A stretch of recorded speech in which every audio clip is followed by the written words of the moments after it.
Habe sanibonani wengane zakwethu. Hayi bafowethu nami angizi nokuningi. Kodwa ngizosika nje kwelijikayo bafowethu. Cha, ukuqala kwami nje angiqale ngokuthi bafowethu nina ama-South Africans. Thina bafowethu esinomuzwa ngoba ngiyawazi umuzwa wenu. Umuzwa wenu uyafana nowami wokuthi sinethemba lokuthi njengamanje lobu bugebengu obugcwele kuleli zwe buzophela, buzoncipha. Lento ke iqale ngoba uMkhwanazi sithe sisanethemba kanjalo. Kwavela ubaba uMkhwanazi osivezele ngokusobala ukuthi izwe lethu lile bugebengu obungaka nje ingoba ubuholo obuphezulu bamaphoyisa nayo government imbala ucorrupt kangakanani, unobugebengu obungakanani. Saba nethemba ke ubaba uMkhwanazi mayeselwa nobugebengu nje besalwa nabo namanje. Abantu futhi abanalobu bugebengu basagijima inkantolo namhlanje. So lokho siyakubonga nje kakhulu. Siphinde futhi saba nenhlanhla yokuthi kuvela abantu abanjengoMangobese, abantu abanjengoPhakela uMthakathi, abantu bonke labantu abavele baphakama beyimisele ngokuthi kuliwe izwe bazosihola kahle kahle, baphakamele nje ukuthi bazosihola ukuthi kuliwe nobugebengu. Bafowethu izwe lethu seliyinkinga kakhulu. Ngekhathi zethu thina sasikwazi ukuthunywa ezitolo nje athi ingane yentombazane noma yomfana. Sasikwazi ukuthunywa ezitolo siyoshona phesheya kude kabi, ubuye nje usamncane, uyingane, ubuye esitolo usiphethe isinkwa ufike ekhaya kungekho nkinga. Kodwa namhlanje ngeke ukwazi ukuyenza leyo nto ngoba mawungathuma ingane namhlanje kanjalo kungenzeka nje ingane ivele ilahleke ingazi nokuthi yathola kaphi ngoba sinabantu la ngaphakathi abangaziwa ngokomthetho wasezweni ukuthi bakhona. Okuwukuthi lowo muntu njengoba angena ngo-back door angathatha ingane nje enze akwenzayo aphinde ayophuma ngo-back door kungaziwa nokuthi kwenziwe ubani lokho, kugcine nje kuthuleke kanjalo. So sinenkinga enjalo. So kuyasijabulisa ukubona siba nabantu abaphakamayo ukulwa nobugebengu kulelizwe ngoba ugovernment wethu vele uyena okhoza ubugebengu kulelizwe. That is why linje izwe lethu. Angingene kubaba la uRamaphosa ngizoqala ngaye nje. Bafowethu lo baba ungqondo uyi-politician. Lo baba uyayazi lento ka divided rule. Uyakwazi ukuhlakaza abantu ukuthi uzobahlakaza kanjani ukuthi baxabane. Ilula ukwenza leyo nto kuyena. Yabo. Kakhulukazi ke njengabantu abamnyama silambile kulelizwe vele silandiswa ngamabomu. Okokuqala nje lo baba lo yena nje akasithandi inhlobo, akasithandi njenge-country. Uyabona? Kunesikhathi la khona ekhulume ngo-350 kade besazophuma o-350 besazoqala bengakaqali. Wathi bayazophuma labo 350 uyacela ukuthi sivule amabhizinisi ngalabo 350. Iyona ndlela akhombisa ngayo ukuthi akasifuni kangakanani. Ukhona ibhizinisi ongalivula ngo-350. Iliphi ibhizinisi ongalivula ngo-350 bese ukwazi ukuphila ngalo usuku nosuku? Uvula ibhizinisi ngo-350 bese uyakwazi ukuphila ngalo usuku nosuku kuze kuyophela inyanga. Ngoba lo 350 nje bakulandiwe nje ekhaya vele kwakudla lokho kuzothengwa ekhaya akulingani kulo 350. Kodwa yena ukwazi ukuthi athi asivule amabhizinisi ngo-350 khona sizokwazi ukuphila. Indlela akhombisa ngayo ukuthi akasifuni kangakanani. Nizokhumbula la ukuthi umqondo walaba ulula kakhulu ukwazi ukuthi bangene ebantwini. Khona isikhathi la bebone khona ukuthi ayibonansi MK Phakama nakho ukuthi ninqola ngathi iyazika.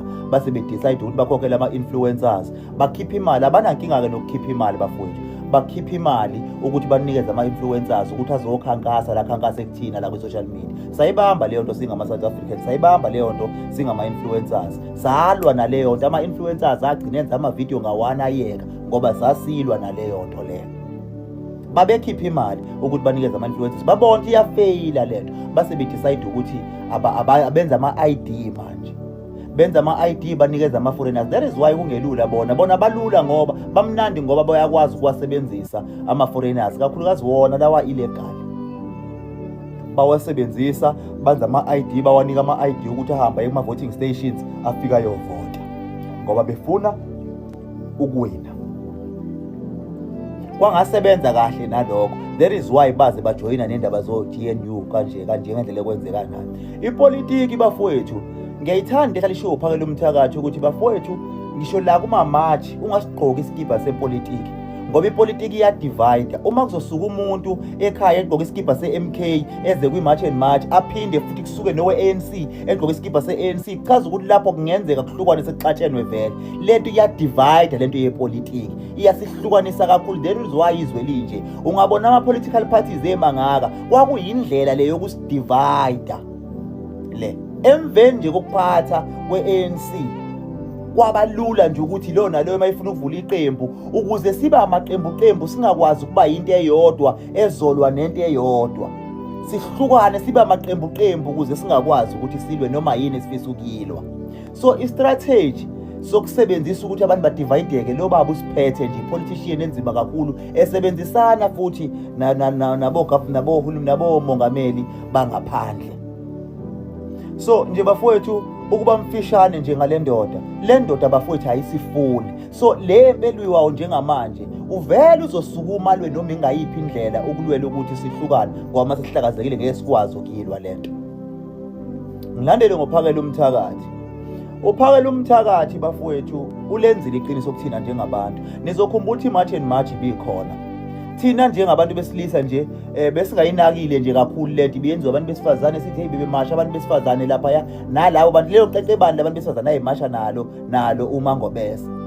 Sasibonde hey bayasebenza labantu besifazane hey bayalwa ayikhona.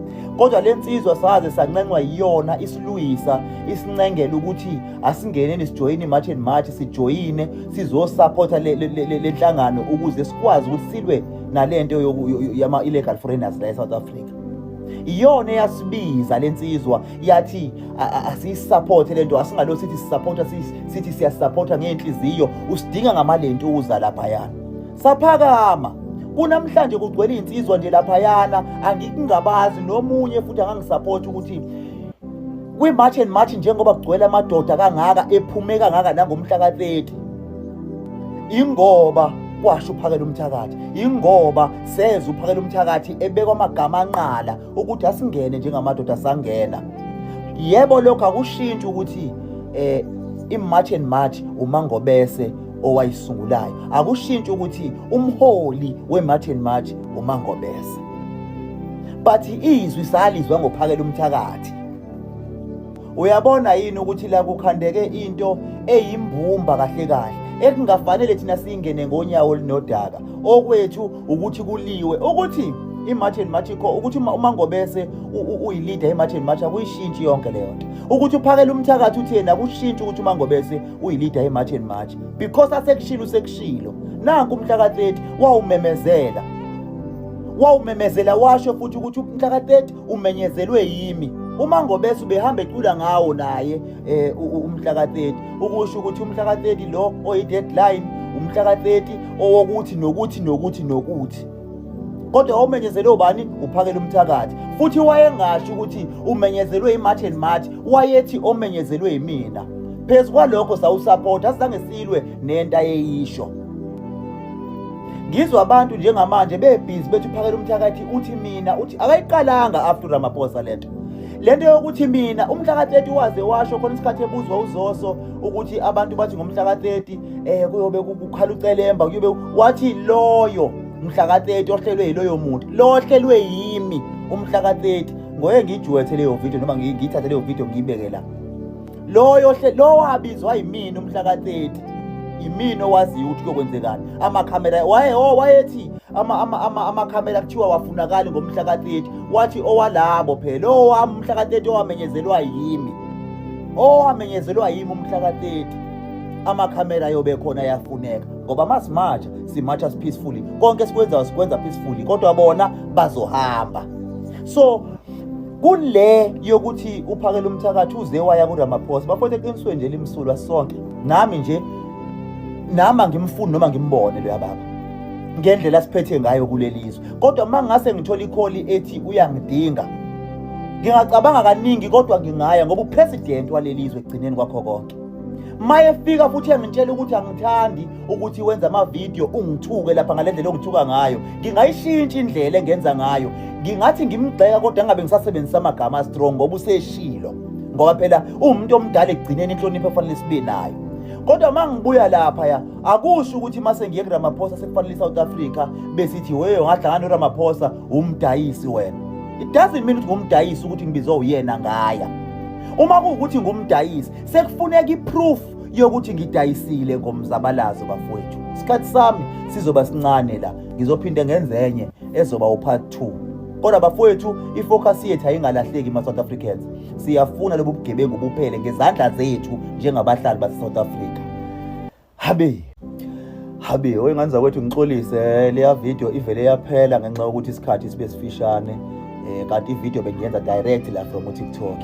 So ngadecide ukuthi ngizokwenza yesibili njengamanje sengibuyileke kodwa engingafisa ukugcizelela ndilapha lokhu kaphakela umthakathi lento yokuthi silosicula sithi usenomkhuba wokuthi mina lento kamina kayiqali namhlanje bafowethu nizokhumbula ukuthi umhla ka-30 waye ubeke kwacaca ukuthi umenyezelwe uyena uMangobese akabanga nankinga naleyo nto uMangobese ubehamba eyimemezela lento esho ukuthi sizobe senza u1 no2 no3 and sidinga ukuba peaceful uma ukuthi khona umuntu ozokwenza ubugebengu lapha amaphoyisa azombopha futhi sobe siwa support ukuthi ambophe umuntu ozokwenza izinto ezinjengo-looting ezinjengokulimaza abantu nani yabo. Kodwa ukuthi mina ngikhumbula kahle ukuthi wazi wasebenzisa ngalesi sikhathi ebuzwa uZoso wazi washo ukuthi cha lo owenziwe yimina amakhamera yafuneka. So bafowethu akashongo akaqalanga sebuya kuRamaphosa ukuthi mina okokuqala lokho ngibuye ngize kubhudi la uNondaba angizokhuluma kakhulu ngaye kodwa engingakusho nje Nondaba mfowethu ugejile la i-press briefing usheshe wayenza and le press briefing ibe wrong ngokuthi uzo-attacker amanye amalunga abaholi beMarch and March ngoba njengoba nikhona lapha wena njengelakho uphakela umthakathi njengensizwa nomnsizwa uMangobese njengeMarch and March nabanye ngokuhlukana kwabo okunjalo. Ningama-leaders lapha thina sibone abantu abazolekelela iSouth Africa bezosupporta uMangobese ukuthi kulekelela iSouth Africa. Okwakho Nondaba bekuwukuthi usebenzisa ama-strategies akho ukulekelela iSouth Africa. Kuningi okwenzile ngibonile angifuni uqamba amanga maningi amavidiyo bengibona usiza abantu kuningi engikwaziyo kukhona kodwa nengikutholile ukuthi uye wafeyila lapha nalapha kodwa bengikuthola privately kodwa ngeke ngize ngikusho ngoba ngiqondile ukuzothenisha igama lakho ne-organization yakho siyakwazi okuhle kubonakele mfowethu. I-problem enginayo mfowethu i-organization yakho ithi ayibe political yabo ihlukile kulawa koMarch and March nonsizwa nomnsizwa eyakhe ithi ayibe political kakhulu ngoba ithi ayibe nobu-union phakathi ngoba ngithi le yakhe inhlangano ilwela kakhulu amalungelo abantu abasebenzayo yabo laba abaqhashazwa abaqashi ithi ayilwele yona so ithi ayibe political imbijana so ithe ukuhluka kancane. So lento yenzayo nge-press briefing oyenza kule press briefing ithi ayibe kube yi-political strategy sokuqeda uphakela umthakathi amandla. I-wrong mfowethu into yokuthi nithi ningabaholi kube ubona abantu njengamanje bane-crisis fanele ungene wena uzoxazulula abantu ukuzobanikeza ithemba ukuthi lento kodwa isazolunga siyaqhubeka bese wena uzogxeka abaholi abanye abathenjwe abantu kakhulukazi uphakela umthakathi njengomuntu osenze umsebenzi ongaka kwi-March and March yabo kugcwele insizwe ezingaka nje ngeke sikubalekele ukuthi akuwena Nondaba uphakela umthakathi njengoba kugcwele insizwe ezingaka. Yebo bakhona abantu abangene ngawe Nondaba kodwa kugcwele insizwe ezingaka nje uphakela umthakathi yabo. So ukwenza kwakho kubukeka njengento yokuzomqeda amandla kulamandla anawo ithi ayibe i-political strategy lento yenzayo. Umbuzo wami ungamunyeke Nondaba ukuthi njengoba wena ke manje wenza le press briefing uMangobese uyazi yini i-leader ye-March and March ngoba nawe awuyona i-March and March nawe ungene njengophakela umthakathi ukuzosupporta i-March and March uyazi yini uMangobese umtshelile nisenenza manje le press briefing navumelana ukuthi sengiyoyenza i-press briefing. Uma kuwukuthi nivumelene Nondaba nirongi nonke ngoba nibukeka njengamanje njengabantu abazohlasela uphakela umthakathi ukuze nimqede amandla phezulu kwalento izoba lapha amandla ayo. Kanti uma ukuthi anibafuna abantu abanamandla makuzokwenzeka abantu mabeba namandla ngaphezulu kwenu bese ningabathandisisi kahle because lento yenzayo njengamanje yokukhuluma ngemali lokhuluma ngayo ukuthi uphakela umthakathi uyitholile lapha yanje ubukhuluma ngo3 million nje abukho ubufakazi obuvezayo ukuthi kunemali nabantu bayakholwa abantu baseSouth Africa ngoba bahlale benovalo ngeke ngibagxeke mina bahlale benovalo ukuthi hawu nje bese buya lapha futhi njengoba kukhuluma wena bakuthembile. So njengoba umuntu othenjiwe bazokulalela ukuthi hawu sebethola imali ngempela. Abantu abazubheka ukuthi yini lento oyenzayo. Thina kade sasifa siwazivuka mfowethu nama-unions nazo zonke iy'nhlangano zisithembisa ubala ibuye zibuye zodlala ngathi zizokwenza into eziyithandayo. So sinehlo lokubuka ukuthi umuntu wenzani. So inhlangano yakho mfowethu yinhle yenza umsebenzi wayo lo yewenzayo. Nawe njengamanje ungenile ukuzosupport i-March and March. Yiba ingxenye mfowethu yokuthuthukisa i-March and March. Ungangeni uzogxeka ama-leaders amanye i-March and March, uzogxeka abanye abantu abalekelelayo ukuthi i-March and March iye phambili. Because mawugxeka uPhakela Umthakathi unama-millions abantu athembe yena njengamanje la South Africa. Amadoda ase-South Africa athembe uPhakela Umthakathi. Njengalokhu abizwe uyena wathi wadinga ngamasende lapha. Mawuzonakusisa kahle amadoda maye khona lapha eshuthi ama-video athi sesiwalethile bafana bakithi ngoba babizwe uyena wathi asilethe amasende. Ngiyaxolisa ukubiza leyo gama, angiyeni into obiza lawo magama, kodwa ngilibiza ngoba ngifuna uzwe ukuthi ngisho ukuthini. Yabo. So inhlangano yakho mfowethu izokhula yebo ngoba vele umsebenzi nawo futhi siyayibona isibindi sakho nemsebenzi yakho, kodwa akukho right ukuthi uze ebantwini uzobaqeda amandla nethemba kade benalo nge-March and March ukuthi izobalekelela ezintweni bazothola imisebenzi kuzokwenzeka lokhu nalokhu. Nokuzoqeda amandla nje uPhakela Umthakathi ukuthi azizwe njengomuntu ongathembakali, maye vele ebantwini uzoba njengomuntu ongathembakali ebantwini nangenxa yakho njengomholi manje. Bekungcono egxekwa abantu. Mawuzokwenza wena i-press briefing ngingaphatheka kabuhlungu uma kuwukuthi awumtshelile nawe uMangobese kodwa uvele wenza i-press briefing uzomosha i-organization yakhe. Ngingaphatheka kabuhlungu futhi uma kuwukuthi bewumtshelile uMangobese nasenihlangana wena lakho ne-March and March nahlangana ukuthi nizokhuluma ngoPhakela Umthakathi la ukuthi usebribiwe kodwa bungekho ubufakazi. So bengilapho bafowethu, angikho kude kakhulu, kodwa mfowethu i-organization yakho iyathandwa abantu. Sengibonile ngisho kuma-comments ukuthi i-organization yakho abantu abaningi bayayibona imisebenzi yayo. Bakhona bangitshelile ukuthi khona bangathokozile ngakho okwenzekayo, kodwa ngeke ngize ngikhulume ngakho ngoba ngizile ukuzothenisha down i-organization yakho ngoba baningi abantu abayithandayo, kuningi okwenzayo nesikubonayo kwi-social media. Ngiyacela Nondaba mfowethu, yabo le noma ngingesakwazi ukucela nje okubhedayo ngoba vele usuze wayenza.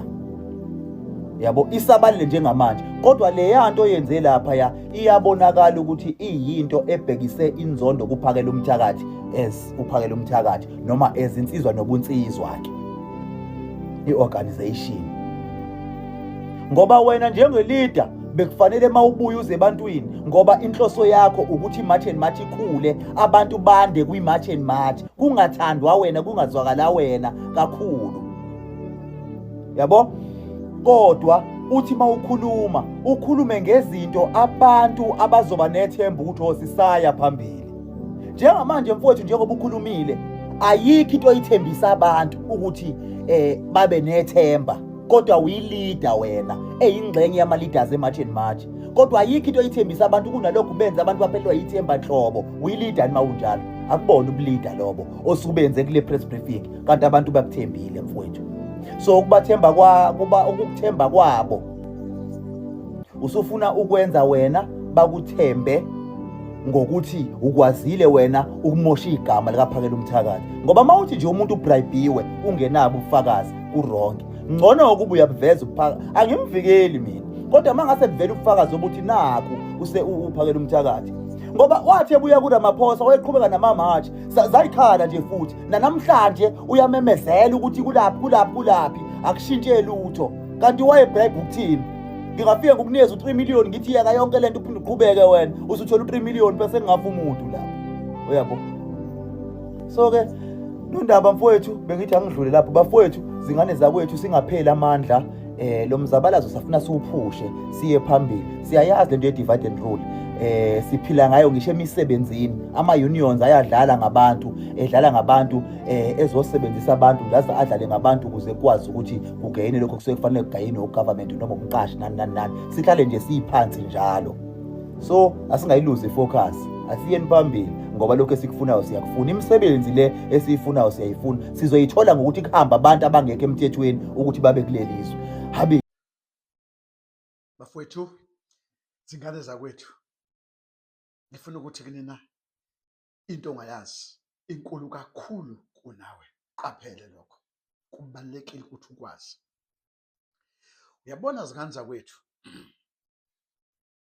ekufuneke nikubhasophe njengamanje, ningabe satatazeli. Bhasobhani lento yokutatazela ukuthi nifune ukuthi nijaje isimo samanje ngesimo sakudala, ukuthi kwenzani kudala kwenza bani akusabalulekile manje. Siya phambili la siyakhona, ehlisani imoya. Uyabona, mina uPhakela Umthakathi ngiyamthemba uPhakela Umthakathi. Wena ongamthembi hlala eceleni, okusho ukuthi uneyinjongo nje noma uneyinhloso vese eyibhedayo ngaye. So inkinga yakho-ke leyo, sikhiphe-ke thina esifuna ukwakha, sifuna ukuya phambili. Umhlangano lo owaba khona phakathi kaPhakela Umthakathi noNgizwe nomongameli wezwe, sesiyazi ukuthi uPhakela Umthakathi wasitshela kwakungani. Umongameli wayefuna ukuthi imiswe le mashi noma ihlehliswe, efuna nokuthi aqinisekiswe ukuphepha kumphakathi noma kwesizwe noma nokuphepha kwabantu bangaphandle. Sesiyakwazi lokho, uyidami lithi. Kodwa into engifuna ukuniqwashisa kuyona, nengifuna ukuthi nize ningayikhohlwa, phela injongo yepolitiki, injongo enkulu yepolitiki is to divide, to conquer. Inhloso nje yepolitiki is to divide, to conquer. Eyokuhlukanisa sibe amaqembu, eyokuhlukanisa singathandani, eyokuhlukanisa sizondane. Uma ubheka yaze yaba nento yokuthi abantu ngokwemfundo befuna ukuthi sijajane ngokwemfundo, ukuthi hayi wena awufundile, wena uyi-lower class, wena unawo umatric, wena unayo i-degree. Ipolitiki-ke leyo. Ipolitiki-ke leyo for you, wena ongayazi. Ipolitiki bafowethu umdlalo obole kakhulu, umdlalo onobusathane. Ipolitiki is-satanist. Wena uma ungayazi nje i-satanism, iyona-ke le satanism. Ipolitiki, umdlalo wamaxoki, unzima kabi. You can't play lo mdlalo wepolitiki and ube usufuna ukuthi ube holy, ube perfect. No. Lapha kulunywa kuphephethwane, wena kuthiwa ulumphephethe njengegundane kunjalo. Bathi besho into manje, le nto abeyishoyo akusiyona le abakutshela yona. Khona okunye abakufihlile ngesandla ongakwazi. Yingakho-ke ngihlale ngithi kunina, into ongayazi inkulu kunawe. What you don't know is bigger than you. Listen, be careful of ipolitiki. Vese inhloso yayo ukuhlukanisa, ukudivide, just for ukuthi nje kumithane umongameli noNgizwe noPhakela Umthakathi. Lokho kukodwa kulethe i-confusion eningi kubantu base-South Africa, kubantu nje abathi we will march and march until we win. Baningi abathe dlengelele badumala ngoba we know ukuthi abantu bepolitiki beza nokufaka iy'mali phansi, beze ne-corruption ey'mali. Yonke into iyathengwa, kunikezwe umuntu imali, kufa umuntu, kunikezwe umuntu imali ukuthi aqambe amanga ngegama lomunye umuntu. Ngisho amaqembu amaningi ezepolitiki akhokhela abantu ukuthi bangene kuma-social media bekhulume kabi ngegama lomuntu, bamthuke umuntu, kukhishwa imali ukuthi kuthuke umuntu, kukhishwa imali ukuthi kwehliswe isithunzi somuntu. Abantu bepolitiki noma i-system yepolitiki, indlela eyenziwe ngayo ukuthi nje ihlukanise umuntu, into ukuthi nje iqede ngento ewubuntu, yikuthi nje iqede ngento eyinhlonipho, into ebaluleke kakhulu ejulile yomuntu iqedwa ipolitiki. Ipolitiki iyiqedile inhlonipho kubantu. Ipolitiki nje ifundisa abantu ukuthi abangahloniphi, ababezilwane. Ibuthatha umuntu yabuqeda ipolitiki. So-ke bafowethu, inganikhathazi lento ukuthi uPhakela Umthakathi wahlangana nobani, kwenzakalani. That is not important. Focus. Listen to me. Kunento ekuthiwa three fundamental of skills. Three fundamental of skills. One, three fundamental of skills. Number one wakhona yi-discipline. Three fundamental skills. Number two wakhona yini? I-focus. Three fundamental skills. Number three wakhona i-consistent. We need this. We need these three fundamental skills. We really need them. We must focus. We must be disciplined. We must be consistent. We must keep showing up in what we believe for. Now we believe that we will march and march until we win. Then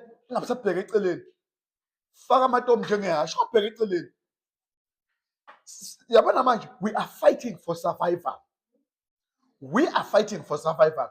Ungabisabheka eceleni manje faka amatomu la ubheke phambili ngoba siyadinga ukuthi asifocuseni la isiyakhona abafowethu. Kukude kabi la isiyakhona. Asingabisabheka manje eceleni ngoba siyayazi ukuthi vese umsebenzi wepolitiki ukuthi ihlukanise. Vese umsebenzi wepolitiki ukuthi ilethe i-confusion, ilethe ukusaba ey'ngqondweni zabantu. Umsebenzi wepolitiki vese ukuthi ifake ukuthi sube ngathi zamazombi. Sithathe iy'ngqondo zethu siy'dayisele bona bazicontrole, basuffocathise. Indlela leyo abafuna ukwenza ngayo yinto abayiplanile. They know ukuthi listen, this is how we're going to play these people. Asimithe one of the leaders. Singashongo lutho. Noma ingangabekwa imali phansi, but bazodidlengelela abantu bethuka abantu bethi asibathembi. Uyabona nalaba sebenza kanje yeyini. Hey, Vugani. Now, keep these steps I've given you. Keep this fundamental. Keep these three fundamental of skills. You focus, you discipline, you consistent. Anything ofuna ukuyenza noma ngabe yini ofuna ukuyenza njengomuntu kufuneka uyenze ngenhlonipho, kufuneka uyenze ngokuzihlonipha. Uyabona ke bawuyenza ngokuzihlonipha, ufocusa kuyona njengesilima, ufocusa njengesiphukuphuku. Futhi uma uyenza ngokusihlonipha awulenzi iphutha ngokuthi ubheke down. You keep showing up. That's the meaning of consistency. Ukuthi uyazinikela, you will keep showing up. Noma ngabe bengayigxeka kanjani bethini ngoba siyabazi phela onto abakayikhonje ukuthi abayifuni into enhle, abayifuni i-unity, abafuni ukuthi sihlangane sithi amandla wethu. Abafuni sihlangane sithi siyonqoba simunye. Asimeni lapho nje. Siyonqoba simunye amandla ngawethu.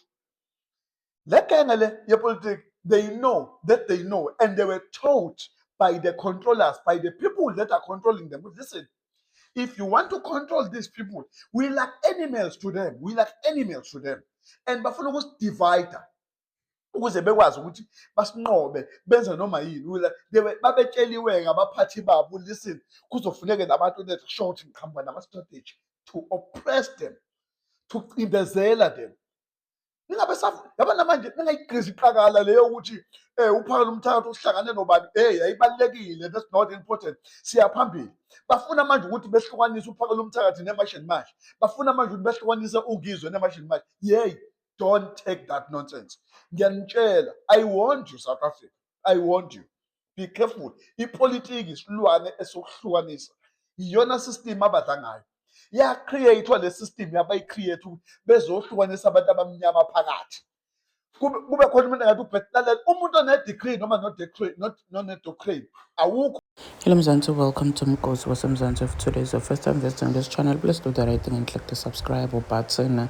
Nangibodwa khuluma ngizabe ukuthi uRamaphosa uzamile nje ukuba divider kakhulu ma-Patriots bo-Justin Thana-Bophakela uthi like he was just trying to divide them, destroy what they were doing in yabo yokuthi balwele ma-illegal foreigners. Do comment your thoughts down on the comment section. Uthini nombono wakho. Mina nawe sobona next time. I'm signing out. So goodbye.